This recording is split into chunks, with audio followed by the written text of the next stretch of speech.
It's the 90s Kid Show.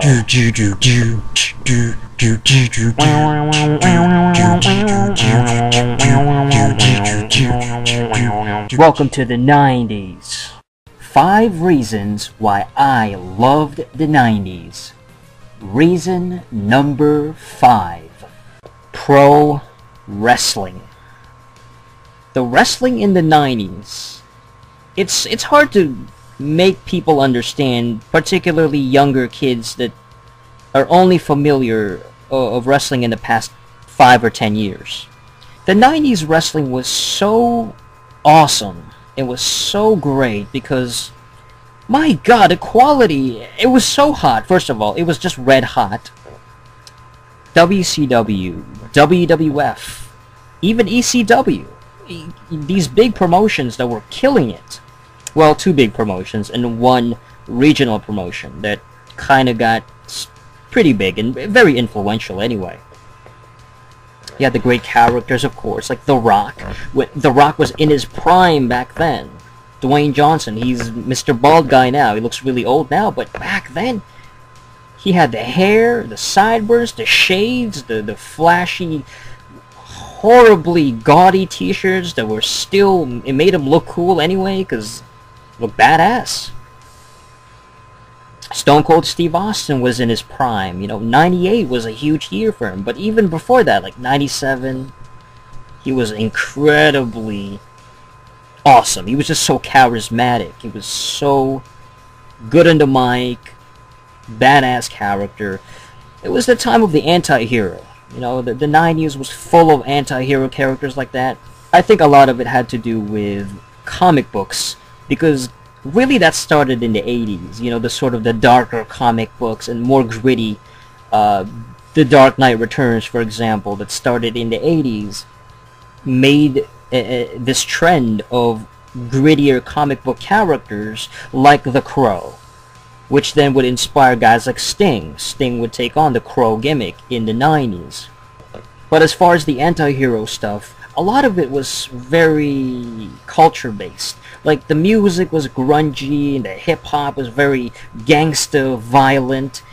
A lot of anger. It was a very angry decade, and full of badassery, full of, like, dark-themed characters like Spawn. So, pro wrestling kind of got that as well. Pro wrestling was influenced by the badassery of these characters. The grittiness of ECW, the grittiness of the overall music, movie characters, comic book characters, TV shows, and then wrestling also was influenced by that. ECW was sort of the beginning of that badass era of gritty characters and a lot less gimmick-ridden. It was a lot less cartoonish. There was also a lot of memorable promos and meaningful rivalries. Everybody could cut a promo. It was so hot. Everybody was so good on the mic. DX, the New Age Outlaws, the NWO, guys like Kevin Nash. They were so good. Chris Jericho. Great guys on the mic. They were so funny. They were so charismatic in terms of cutting that promo and getting their message across. It was an amazing decade. Ahmed Johnson, he was like the first black IC champion. It broke a lot of barriers there. And also Ron Simmons winning becoming the first black world champion in WCW. Another big deal. Vader was a monster of a character. Gangrel, these awesome wicked characters. Shawn Michaels and Bret Hart, man. Pro wrestling in the 90s was just so full of stars. Razor Ramon, my god. There was a lot of crazy action, vulgarity, people swearing, saying ass and bitch and expletives, and very offensive for that time period. And the titties too. The women were very scantily clad, and people like Sable and Sunny, and everybody was just like a hot piece of ass. It was just incredible. Even Japan was on fire too. Japan was doing their thing. They had some awesome gimmick matches. You know, they had the death matches. They were influential. They had great actual 5-star classics. Lucha Libre was also hot, particularly like in the early 90s when the promotion started kicking in, and they made stars like Vampiro and Conan and Rey Mysterio, Eddie Guerrero. It was just phenomenal. 90s wrestling, in my opinion, hasn't been topped since, as far as the hotness of it. The crowd every single week was popping. It was like a big crowd reaction every single week. Like, you don't get that nowadays. It's so different now. It's a lot more sedated, and it's a lot more calm, and not as much audience participation. But in the 90s, every single week, everybody was on their feet, like it was the new year, like it was everybody's birthday. It was such a good time. You look forward to wrestling every single week, because what happened was you'd watch wrestling Monday Night Raw on Monday night, and then on Tuesday you go to school, elementary school at the time. I go to school, and then I'd talk about wrestling with my friends. We would talk about what happened to last night's episode of Raw. Like, oh shit, Stone Cold did that, and oh my god, Vince McMahon did this, and Bret Hart fucking got screwed out of the championship. It was always something different to talk about. We talk about Goldberg, you know, we talk about all these characters. Everybody was into wrestling in the 90s. You know, everybody had a wrestling t-shirt. You could go to school, and everybody would have some kind of wrestling reference. You know, it was like we'd say the catchphrases in the 90s. We would say the wrestling people's catchphrases.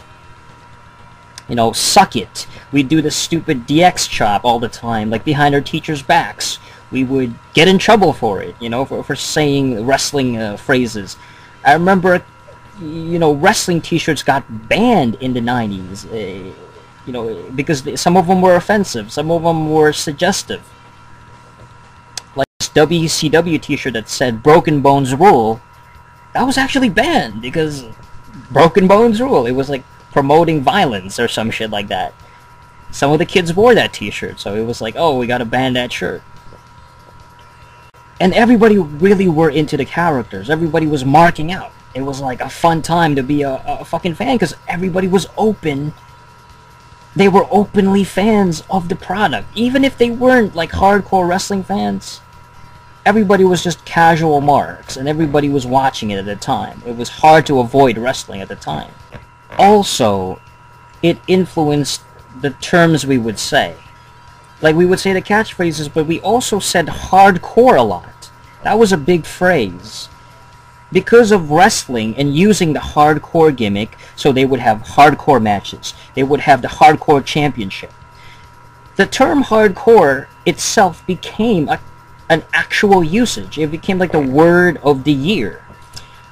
We would say it in everyday conversation. Like, me and my friends, we would be like, oh my god, I'm playing basketball today.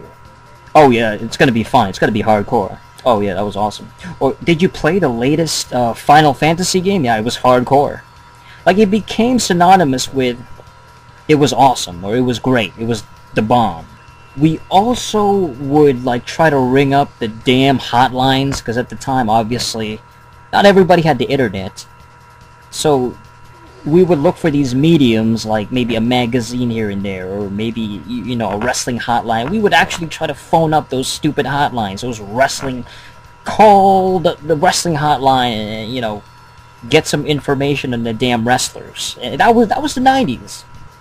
The 90s also had these great wrestling video games. I mean, I mentioned video games before, but particularly like WCW Revenge, games like that. Games like, you know, WWF WrestleMania. THQ games, basically, were pretty damn phenomenal. And they were so influential. Fast-paced gameplay, they were full of action, they were such well-made games. A lot of modes, you know, tag team, four-way, Royal Rumble, you know, all kinds of stipulations. championship matches. I mean, those games had everything. And they were fast-paced. They were fast. They weren't like they're not the slow-paced simulation bullshit games you find now, like WWE 12 or something like that. They were very, very fast. The action was incredibly fast-paced. It was so arcadey, and that's what made them fun. It made the gameplay that much more exciting. I really miss those wrestling video games of the 90s. Alright, so those are the 5 reasons what I loved about the 90s, the 5 things that I really enjoyed and what made it a great decade. But stay tuned next time, because I'm going to be talking about the 5 things I hated and just did not like about the 90s.